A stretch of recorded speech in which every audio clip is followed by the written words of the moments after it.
Hi guys! For today's vlog, magluluto tayo ng chicken caldereta. Napakadali lang lutuin nito guys, no?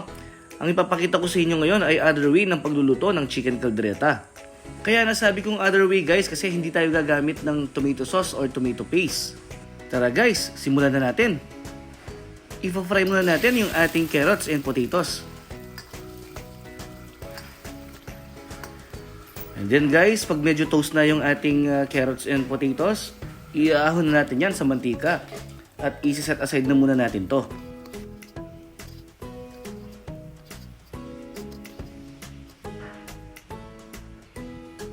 Pagkatapos guys, bawasan lang natin yung oil sa ating wok at dyan na rin tayo manggigisa. Ilagay na natin yung bawang. Papag golden brown lang natin yan and then isunod na rin natin yung sibuyas.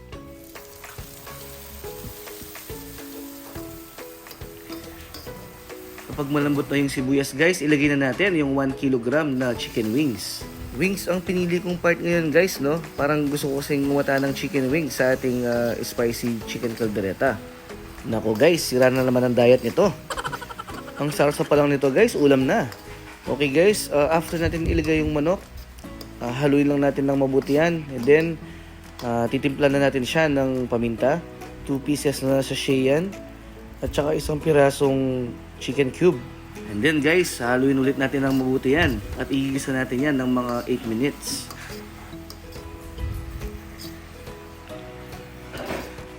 Ayan guys, after 8 minutes, kung mapapansin nyo, medyo brown na yung ating chicken. This time guys, maglalagay na tayo ng Sprite. Mga 400 ml na Sprite guys. Diyan natin kukunin yung konting tamis ng ating caldereta guys. Lulutuin pa natin yan ng mga 5 minutes. After 5 minutes guys, maglalagay na tayo ng Mamacita's caldereta powder. Ayan yung sinasabi ko sa inyong other way guys, no? This time kasi hindi tayo gumamit ng tomato sauce or tomato paste. Magiging solid pa rin naman ang lasa guys. Siguradong mapapa-extra rice ka pa rin sa sarap nito guys. Ayan, haluin lang ulit natin yan hanggang sa matunaw yung nilagay nating powder. And then, ilalagay na natin yung pinirito nating patatas at carrots kanina. Maglalagay din tayo ng konting tubig at saka natin siya haluin ulit.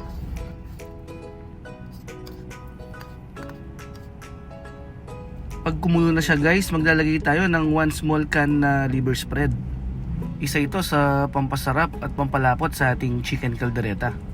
I-mix lang natin ulit ng mabuti yan guys para matunaw yung ating liver spread. At itutuloy lang natin yung pagluto ng mga 10 minutes sa pagitan ng medium and low fire guys. After 10 minutes, maglalagay tayo ng 3 pirasong siling labuyo. Kinuha ko lang yan guys sa bakuran namin. Subok na manghang na yan. Pero syempre kung gusto nyo mas manghang, dagdagan nyo lang yung ilalagay nyong sili. Ilalagay ko na rin yung aking hiniwang bell pepper kanina. Pagkatapos guys, haluin ulit natin yan.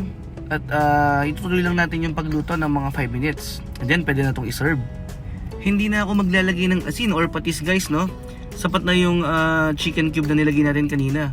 At isa pa, may lasa na rin yung caldereta powder natin. After 5 minutes, ito na guys, luto na yung ating chicken caldereta. Kung nagustuhan nyo ang video na to guys, maaaring paki-like at share. At kung hindi pa kayo nakasubscribe, mag-subscribe na kayo. At pakiclick nyo na rin yung notification bell para ma-update kayo sa susunod pa nating mga videos. Okay guys, hanggang sa muli. Salamat!